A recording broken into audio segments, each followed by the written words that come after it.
This video is going to be all about our hips. As you probably know, our center of gravity for climbing is really important, and the center of gravity in our bodies is actually in our hips. So what I like to do when I climb is I actually like to use my hips as my fifth limb. So I don't just try to think about my hands and arms and my two legs, but I really like to think and visualize where my hips go, especially when I'm doing dynamic movement, but this is also true for static movement. So I'm gonna give you a few examples of how to use it, and I want you to try to really intentionally look at your hips as you do this movement. I want to encourage you to take a video of yourself when you practice this, because when you can slow down the movement, you can really see the difference of what your hips are doing. So I'm gonna demonstrate this with a sideways motion first, or no, I'm gonna demonstrate it with just the regular dead point motion first, how important our hips are. First, I'm gonna do it the less efficient way, and I'm going to show you how to use the hip to do this better. For example, right here, I'm going to try to go up to this white one. Right here, most people when they climb, not most people, that's not necessarily true, but what often happens is that we only focus on our arms because we just see this is a far reach. So what we do is we kind of just like go up and come back down because we totally forget about the hips. And my hips were totally sacking out. And so now I'm going to show you the exact same move, but I'm really going to focus on moving my hips into the wall. So I'm going to think about this like a two-part motion. I'm going to move my hips in, and then I'm going to go up. So hips in, and it was so much easier to reach this because when our hips are on the wall, our reach is so much further than when our hips are out, sacking out this way.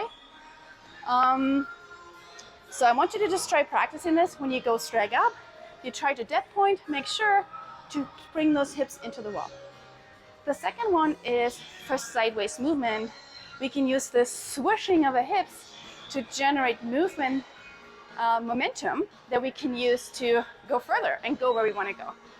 So I'm gonna demonstrate this less efficient version is, again, not focusing on the hips and trying to just focus on going to a hold, and our hips are coming out as we're trying to release that hand. It's so much more difficult. Now I'm going to use my hips, I'm going to swish over to the left like a little dance. So I'm going to use the same feet like this, and I want to go to this flag. I'm going to do a little bit of backwards motion. I'm going to swish my hips over, and boom, I get this hand really nicely. The hips really carry that momentum over. So we need a lot less energy because we don't need to lock off as much, and we can reach further. And then the third one I want to show you is for dynamic movement. For dynamic movement, it's very similar to the first tip that I gave you. We really want to make sure as we go really big that our hips come into the wall so we can extend that reach and get much closer to the hole that we're trying to go to. And I want you to think about this like a J motion. The J motion is as follows. We focus on our hips. We're going to bring them out for a counter movement. Then we're going to move them in like a J, and then we're going to go up for a dynamic movement. So I'm going to demonstrate how to do this by trying to go to this white one up there.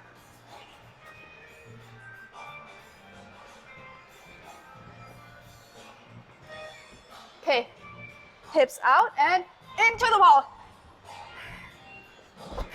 Give it a try. Let me know how it goes.